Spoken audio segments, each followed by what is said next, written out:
नमस्कार दोस्तों। मैं हूं अखंड और आप देख रहे हैं टेक डायमेंशन। दोस्तों, ये जो साल है वो है 2025 का। 2025 में सैमसंग ने अपना नया फ़ोन लॉन्च किया है S25। जो भी उनकी सीरीज़ है पूरी लॉन्च कर दी उन्होंने।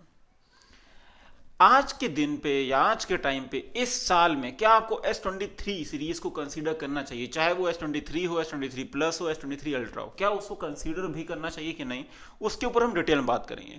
उसकी परफॉर्मेंस, कैमरा, बैटरी, ये सब चीज़ों के बारे में बहुत अच्छे से हम बात करेंगे। यूज़र रिव्यू सबसे ज़्यादा मैटर करता है, उसके ऊपर बात करेंगे कि 2 साल लोगों ने यूज़ किया, उसके बाद यूज़र से रिव्यू दिए हैं तो काफ़ी सारे वैलिड्स हैं।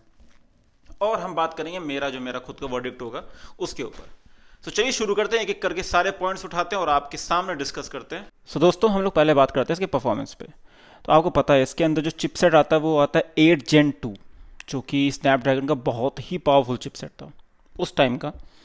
अब इस चीज़ को आप समझिए कि क्या आज के टाइम पे वो चिपसेट हर चीज़ के लिए सही है कि नहीं है। उन चीज़ों को अगर सही से बात करें तो मैं बोलूँगा आज के टाइम पे वो बहुत अच्छा, नो लैग फ्री बेसिकली आपको हर चीज़ प्रोवाइड करता है।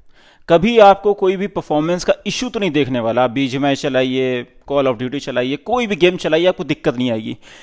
इसके जो चिपसेट है वो इनके गैलेक्सी फ़ोन के लिए बहुत अच्छे से ऑप्टिमाइज भी किया गया है। तो परफॉर्मेंस वाइज हमें कोई इशू नहीं देखने को मिलने वाला इस फ़ोन के ऊपर। अगर हम इसके दूसरे पॉइंट पे बात करें, डिस्प्ले एंड डिज़ाइन पे, तो देखिए आपको पता होगा S23 अल्ट्रा जो था, अगर मैं आपको S24 अल्ट्रा दिखाऊं, S22 अल्ट्रा, S23 अल्ट्रा में आपको यहाँ पे कर्व डिस्प्ले दिखाई देती है। ठीक है, S24 अल्ट्रा से उन्होंने ये इसको साइड में हल्का सा कर्व रखा था, इस साइड से आप देख सकते हो ये कर्व्ड है हल्का सा, लेकिन डिस्प्ले फ्लैट।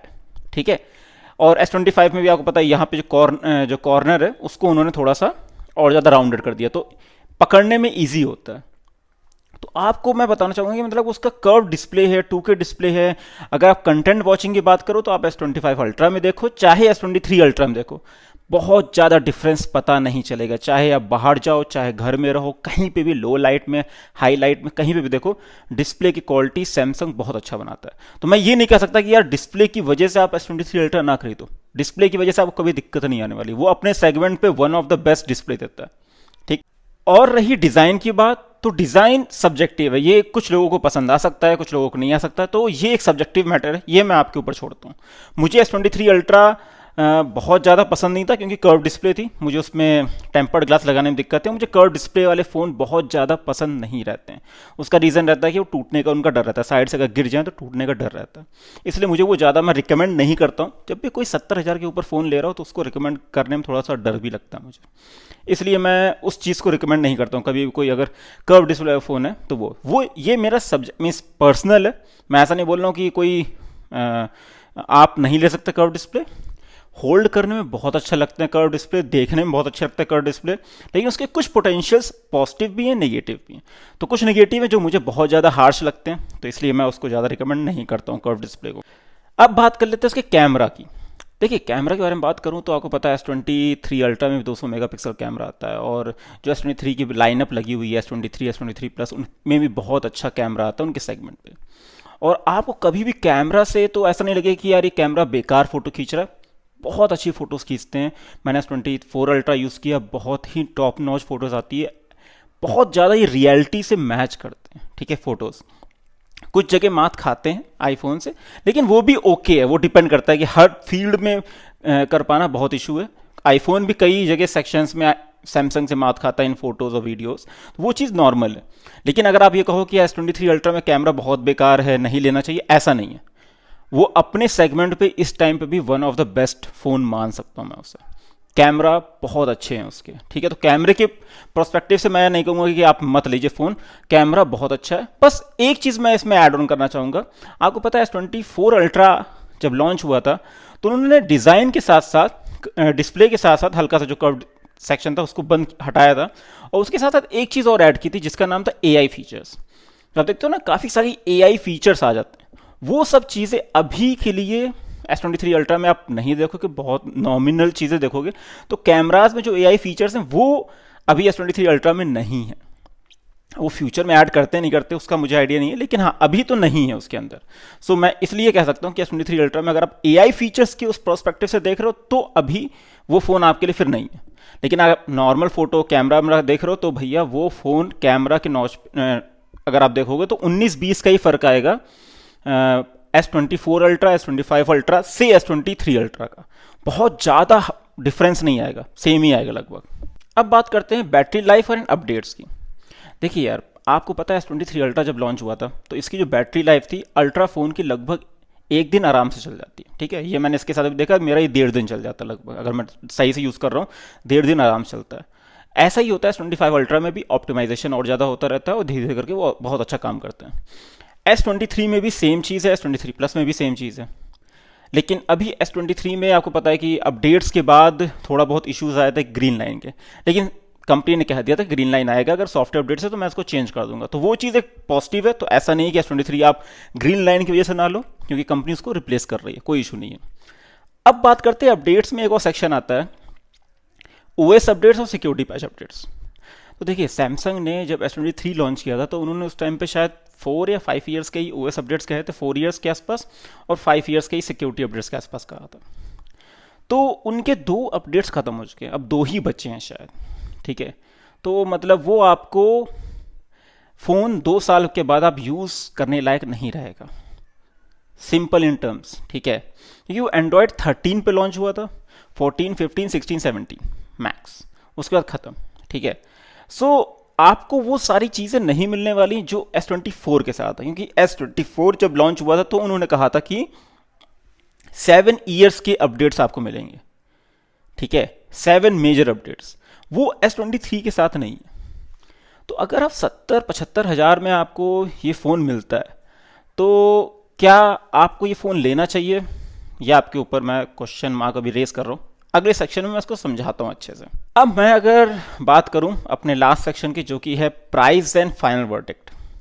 देखिए यार, प्राइस की ओर बात करूँ तो S23 अल्ट्रा आपको सेल के दौरान पे 65,000 का मिल जाता है, 65,000 का। उससे भी कम कई बार देखने को मिला है, 64 के आसपास दिखा है मुझे, उससे नीचे मैंने नहीं देखा उसे। और नॉर्मल सेल्स में नॉर्मल टाइम पे 70-75 में मिल जाता है। अगर आप 70-75 में उस फ़ोन को ले रहे हो तो यार अगर आप 10-11 हज़ार रुपये लगा लो तो S24 अल्ट्रा मिल सकता है। अगर आप 70-75 हज़ार रुपये लगा रहे हो, 11 हज़ार रुपये और लगा लो तो ये फ़ोन मिल सकता है। और इसके साथ आपको अगले 6 साल के OS अपडेट्स अभी भी प्रॉमिस्ड है S24 अल्ट्रा में।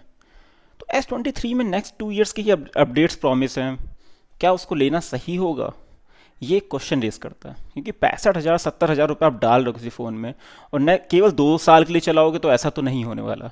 मैं नॉर्मल अगर बंदा बताऊं तो मैं अपना जैसे कि S23 चला रहा हूँ, S21 FE चला रहा हूँ, इसको लॉन्च हुए मैं इसको 2 साल के ऊपर से चला रहा हूँ इस फ़ोन को। ठीक है, 2-2.5 साल हो गए मुझे इसको, 2.5 साल हो गए करेक्ट। दिसंबर में मैंने लिया था 2022 में, और आज 25 चल रही, 2.5 साल लगभग हो गए इसे, और मैं चला रहा हूँ। तो 2 साल के लिए आप S23 अल्ट्रा तो नहीं लोगे। सिमिलरली S23 की बात करूँ तो उस फ़ोन में भी सेम चीज़ है, वो आपको 45 से 1,000 के आसपास मिलेगा। अगर आप 10-5 हज़ार रुपये और डाल दोगे 5,000 के आसपास, तो S24 मिल सकता है आपको। सिमिलरली S24 प्लस के साथ भी यही है। S23 प्लस तो बंद हो चुका है, S24 प्लस भी आपको 52-53 हज़ार के आसपास मिल जाएगा, 52,000 53,000 में। सो क्या आपको S23 कंसीडर करना चाहिए? देखिए, अगर आप एक सेकेंड हैंड आपको मिल रहा है, ठीक है, और उसका प्राइस काफ़ी ज़्यादा कम है, 50% में मिल रहा है, उससे कम में मिल रहा है, तो आप ले सकते हो, मैं सजेस्ट यही करूँगा। लेकिन ब्रांड न्यू S23 के पास जाना मैं उसको रिकमेंड नहीं करूँगा अब, क्योंकि उसका रीज़न है जो मैंने आपको समझाया, उसके अपडेट्स इतने नहीं बचे। आप 2 साल के बाद फ़ोन अगर चेंज करते हो फ्रीक्वेंटली, आप जा सकते हो। उसमें आपको AI के बहुत सारे फीचर्स देखने को नहीं मिलने वाले, ऐसा नहीं मिलेंगे, मिलेंगे। फ़ोटो हटानी है, कुछ हटाना, सब चीज़ें दिखेंगी आपको। S23 मैंने वीडियो बनाया, उस पर तो दिखाया है क्या क्या फीचर्स हैं। आप जनरेटिव AI कर सकते हो, काफ़ी सारी चीज़ें कर सकते हो, मैंने अपने वीडियो में दिखाया भी है। जब One UI 7 आया तो सारी चीज़ें फीचर्स काम कर रहे हैं, ऐसा नहीं कर रहे हैं। मेन क्वेश्चन आता है कि क्या वो फ़ोन 2 साल के बाद सही रहेगा? देखिए, 2 साल के बाद फ़ोन तो सही रहेगा, उसका चिपसेट भी आपका 2 साल के बाद भी बहुत अच्छा परफॉर्मेंस करेगा, लैग नहीं करेगा, कुछ नहीं करेगा, लेकिन अपडेट्स आना बंद हो जाएंगे। तो उसमें अगर आप बैंकिंग ऐप ये सब चीज़ें डाल सकते हो तो थोड़ा सिक्योरिटी पोटेंशियल रिस्क रहता है इस फ़ोन में। सो ये एक इशू है। बाकी मैं अगर खुद फ़ोन खरीदने जाऊँ तो मैं सीधे बोलूँगा कि शायद मैं ना खरीदूँ, सेकेंड हैंड पे जाऊँगा, और मैंने शायद इसी वजह से ही इसको खरीदा है S24 अल्ट्रा को। ठीक, सो दोस्तों आज के लिए इतना ही, मिलते हैं आपसे नेक्स्ट वीडियो में। और आपको मेरा वर्डिक्ट कैसा लगा प्लीज़ मुझे ज़रूर बताइएगा, ठीक है। और आप भी अपना वर्डिक्ट बता सकते हो नीचे कमेंट में, लंबा सा लिख के बताइए अपना एक्सप्लेनेशन कि आप अगर लेना चाहते हो तो क्यों लेना चाहते हो। और अगर आप S23 अल्ट्रा यूज़ कर रहे हो, S23 के कोई और फ़ोन यूज़ कर रहे हो सीरीज़ के, प्लीज़ यार नीचे लिखो, कमेंट बताओ मुझे, ठीक है, जिससे बाकी लोगों को भी हेल्प होगी। सो हम चाहते हैं कि नो बायस रिव्यू रहे, क्योंकि मैंने इसके रिव्यूज़ देखे हैं, बहुत अच्छे रिव्यूज़ हैं। केवल एक रिव्यू थोड़ा बेकार आया था S23 के बिहाफ पे, वो था ग्रीन लाइन का। हीटिंग इशू उतने ज़्यादा नहीं है, मॉडरेट है, केवल वो नॉर्मल रहता सब में। इन्होंने अच्छा खासा चैम्बर लगाया हुआ है, कूलिंग का तो कोई इशू नहीं आता। रिव्यूज़ भी बहुत अच्छे हैं, बस ग्रीन लाइन का इशू था, लेकिन उन्होंने कंपनी ने फिक्स कर दिया उसे कि वो रिप्लेस कर देंगे अगर कोई भी एक्सटर्नल डैमेज नहीं है तो बात ख़त्म हो जाती है वहीं पे। सो बाकी आप लोग अपने रिव्यूज़ कमेंट ज़रूर बताइएगा कि आपके अकॉर्डिंग क्या सही है क्या गलत है, और मैंने अगर कुछ गलत बोला तो प्लीज़ कमेंट बताइए, हम लोग बात करेंगे। चलिए आज के इतना ही, मिलते हैं आपसे नेक्स्ट वीडियो में। जय हिंद, जय भारत।